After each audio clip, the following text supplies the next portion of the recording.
Hello everyone, देखिए अब losses of transformer करते हैं। देखो जो पहला लॉस आता है इसमें वो होता है कॉपर लॉस। कॉपर लॉस को हम क्या बोलते हैं? हीट लॉस भी बोलते हैं। ठीक है, तो ये क्या है? It is the loss which is produced due to the heating effect of current. देखो ऑब्वियस बात है, जब करंट फ्लो करता है तो हीट भी होती है। ठीक है, तो हीट की वजह से जो लॉस आते हैं, और हीट का जो फॉर्मूला है हमारे पास वो क्या होता है? I²RT।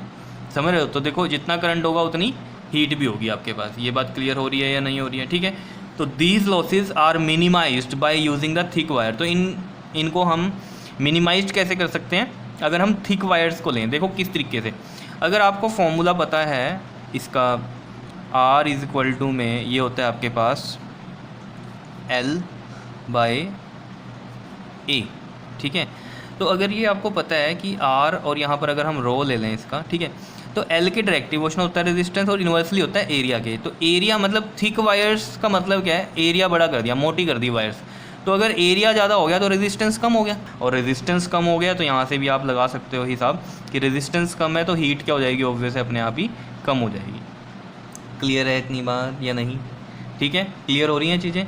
उसके बाद देखो नेक्स्ट है हमारे पास एडी करंट लॉस, या फिर हम इसको बोलते हैं आयरन लॉस। एडी करंट के बारे में मैंने आपको बताया था टॉपिक, वो आप देख लेना अगर जिसको नहीं पता है। ठीक है, तो इसमें क्या होता है आपके पास? The losses which are produce due to the eddy current. Eddy current की वजह से जो लॉसेज आते हैं, क्योंकि ये खुद में ही इंड्यूस्ड कर लेता है, ऑब्वियस सी बात है। जैसे हमारा सेल्फ इंड्यूस्ड EMF होता है, तो ये भी जैसे बल्क पीसीज होते हैं आयरन के, वहाँ पर एडी करंट बन जाते हैं जो कि मेन करंट को क्या करता है? अपोज करता है।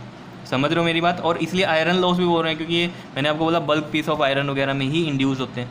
ठीक है, तो इसलिए हम आयरन लॉस भी इसको बोल देते हैं। तो जो लॉसेज होते हैं वो प्रोड्यूस होते हैं due to the eddy current, उनको हम क्या बोलते हैं? एडी करंट लॉसेज या आयरन लॉसेज।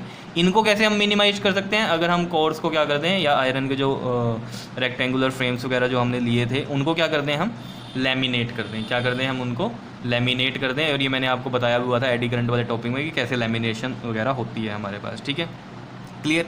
उसके बाद बात करते हैं हम third, noise loss. Noise loss क्या होता है? The losses which are produced in the form of sound. जो साउंड की वजह से लॉसेज होते हैं वो हमारे कौन से होते हैं? नॉइस लॉसेज होते हैं। दूसरे हिस्टेरिसिस लॉस। लास्ट लॉस कौन सा है हमारा? Hysteresis loss. अगर हिस्टेरिसिस वाला आपको टॉपिक पता है तो उसमें क्या होता है? मैग्नेटाइजेशन, डीमैग्नेटाइजेशन को हम क्या बोलते हैं? हिस्टेरिसिस बोलते हैं। तो यहाँ हिस्टेरिसिस लॉस कैसे?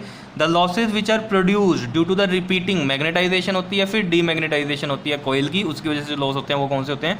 Hysteresis loss. मैग्नेटाइजेशन, डीमैग्नेटाइजेशन आपको समझ में आ रहा होगा, करंट बढ़ता है घटता है, तो यानी कि क्या हो रहा है?